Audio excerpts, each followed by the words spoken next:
Today we have a quick fix tip for you pertaining to my painting of the pink lemonade tutorial. So I was lamenting how I had screwed up the sugar cubes and how I was going to fix it, but I did not elaborate on how I actually fixed it. So today I'm going to talk to you a little bit about lifting, and if you're watching that video, this is really a companion video to that. But this video can stand on its own. So as you can see here, I have two different paintings of the pink lemonade tutorial, and these sugar cubes are a lot lighter than these cubes. And I felt like with the way the light was shining, I had a really dark shadow on a side that probably wouldn't be that dark. So I needed to lift the color out of that cube and either change it to a warmer color or make it so it was less dark. Now if you look at here at the image, you can see that those ice cubes are not as vibrant as I painted them in the second painting, which was the tutorial painting.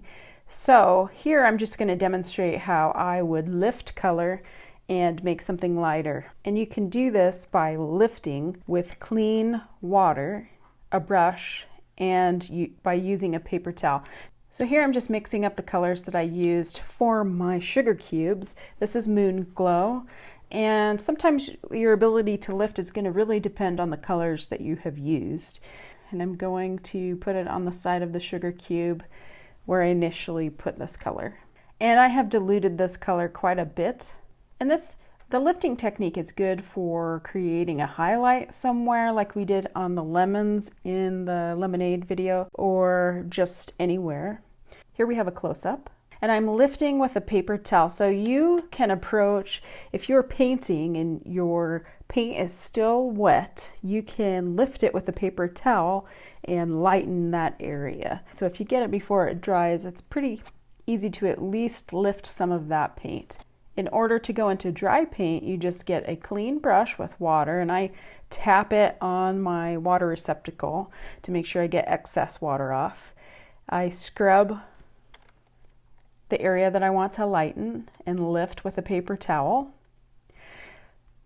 Now, it's best to have high quality paper, otherwise you're going to find with inexpensive paper it will ball up, or you'll rub or scrub a hole in your paper. So you might want to pick up 100% cotton paper. I use Fabriano paper for my paintings themselves. Here I'm going back in and adding a little warm color so you can see what happens if I add opera pink on top of that. This is highly diluted.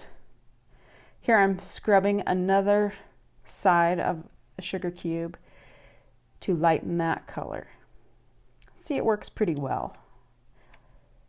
And like I said, it won't work with every pigment, but here I'm scrubbing the sides to soften that edge as well. And it's really that easy. Here I'm just going to show you how I soften edges. So whenever I reference softening an edge, this is what I mean. So I'm going to lay down some pigment here and let it dry, because oftentimes, you know, you kind of see it after the fact. Adding a little phthalo in here. Phthalo is a harder color to lift. If you get this in your clothes on a white shirt, you have a white shirt with a phthalo colored stain on it. You just aren't going to be able to get it out. Here I've dipped my brush in clean water, tapped it on the side of my water receptacle, and I am scrubbing the edge of this little block of color here, softening this edge. As you can see, it lifts up a little bit. Using your paper towel, you're going to lift any extra color in water, maybe attack it again. And here we'll do the other side. This side is a little easier to lift, so you can see how that really softens that edge. And voila, you've softened your edge with watercolor. I hope you enjoyed this tutorial and got something useful out of it. If you did, give me a thumbs up or hit that subscribe button if you'd like to be notified of new tutorials. Thanks for tuning in, and happy painting!